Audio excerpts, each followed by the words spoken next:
Hey everyone, welcome back to another video. A question that I get asked often when I show people my notes is how do you draw like that and make visual notes?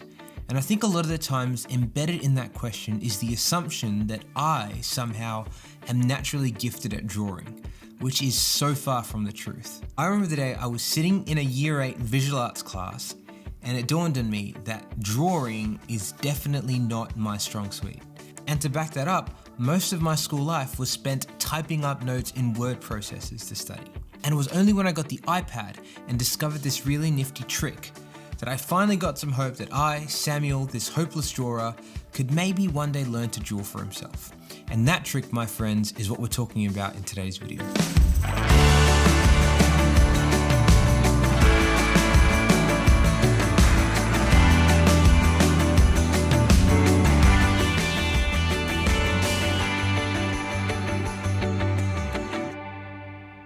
Okay, so let's get straight into it. So this note-taking trick is so simple and easy to do that I think it's deserving of the title hack. So what you need to do is get your iPad out and find the note-taking app of your choosing. For today's demonstration, I'm going to be using GoodNotes as that's my preferred note-taking app. And what you need to do is find a pre-existing image of a concept that you're trying to learn that already does a really good job of visually representing it. So that might be an image from the textbook or Google Images. Maybe it's a photo of a diagram your teacher drew in class, or maybe it's just a screenshot from your lecture slides. What you need to do is copy paste or drag that image into the note-taking app, then resize it to your liking, and then go up to your pen and find a pen thickness that is slightly thicker than the lines of the diagram, and then trace on top of it. Now, as you're tracing, you'll see why it's good to use a thicker pen, as it makes it very clear how much you've traced. And once you're done, here's where the magic happens. Just select the image underneath the tracing you've just made and delete it. And now you're left with what looks like a beautifully hand-drawn diagram. And it's so easy to do. And then you can go in and make it your own by adding color, annotations, adding your own dot points and connecting it to the visual stimulus and creating a page of notes around it. And I'm telling you, the moment I realized I could do this on the iPad, for someone who saw himself as an incredibly incapable drawer, it's incredibly freeing and empowering. And I used it every single day until I got to the point where I felt confident, where I could have a go at doing my own drawing without having to trace someone else's diagram. I think a lot of people see this and they say, that's not drawing. You're just copying someone else's work and you're not drawing anything. And while I see the point that they make, I fundamentally disagree with the objection being made. Because number one, these are your notes. And you can do whatever you want with your notes, as long as it helps you learn. But secondly, and more importantly, something really interesting happens when you copy great drawings in the right way. So let me explain. So one of the subjects that was really conducive to visual note-taking in my first year of university was physiology. Because in physiology, you learn about human systems, you're drawing organs, and it's one of the most interesting subjects if you're able to visualize what you're learning. And in the process of studying for them, I discovered some really great educational YouTube channels that were able to take text from a textbook and present them in really interesting and visual ways. So just to list a few, there was Crash Course that did such a great job of showing content in a really beautiful graphically designed way. There was Dr. Mike and Matt's channel who do an outstanding job of taking a really complex lecture and simplifying it into a simple story. There was also Armando. I'm not even going to have a go at saying his last name because I'm going to butcher it, but I'll put it up on the screen and link it down in the description. But he is an absolute artist and he has this incredible ability of creating these one-page, hand-drawn visual summaries of topics in science, something I really admired. And they're also different and diverse in their own ways, their teaching styles, the tools they use.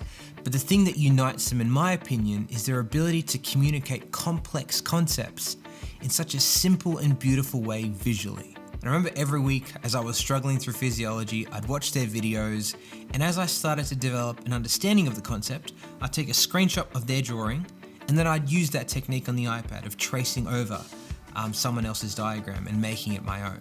And to me, when I looked at that visual, I was looking at a summary of everything that I had learned. And so I was making visual notes week after week after week. And what's interesting is what begins to happen as you imitate people who are great at what they do, you begin to see what goes on in their head. You begin to get a glimpse into their perspective and you start to understand why they do what they do. You start to understand why they structure their lessons in a particular way. You start to understand how they draw and the techniques that they use to make their drawings look good. And so one day, halfway through the semester, when a friend asked me to explain a concept to him, instead of giving him an answer in words, I remember going over to the whiteboard, picking up a whiteboard marker and thinking, how would Dr. Mike or Matt explain this? Like, how would Armando draw this? How can I piece together a story that's visual and explain it to my friend?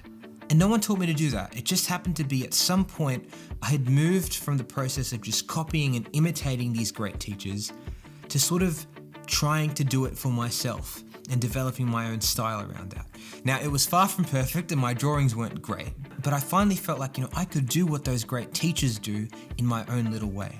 And that for me was the secret to learning how to make visual notes in science. That it was in the imitation of these great science communicators that I learned to think visually for myself, and I developed my own process.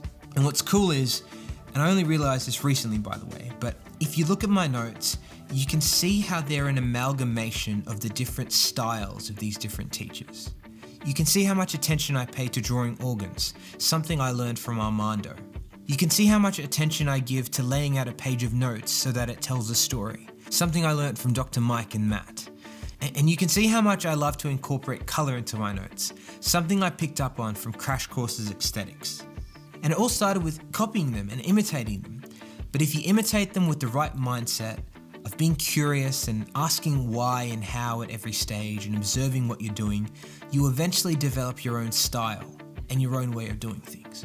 And what's interesting is, this idea of imitation has been so applicable for learning any creative skill in my life over the past few years. So whether that's learning to communicate verbally and being more precise with my words, or just developing a fundamental set of design skills that I can apply to a variety of areas of my life, I've always looked to great artists who've mastered their craft and looked to them for inspiration initially. And I've imitated them. And just before we wrap up the video, an example that comes to mind, this is really true for, is filmmaking. I remember when I first got a camera and I learnt the basics of how to use it. I still didn't know how to make a shot look good intentionally.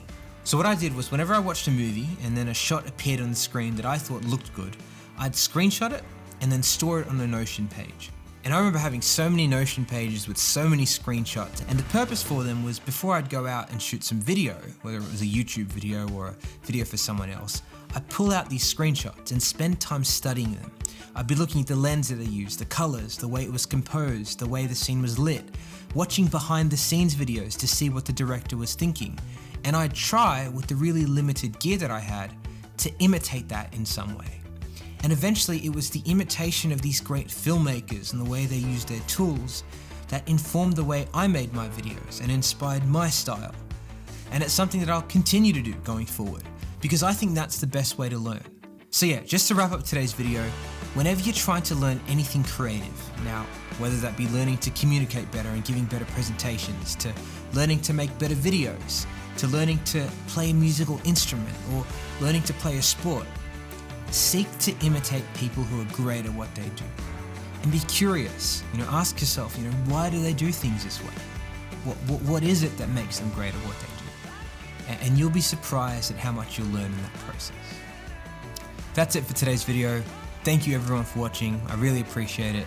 And I'll see you next week. When I'm down, when I'm dry, no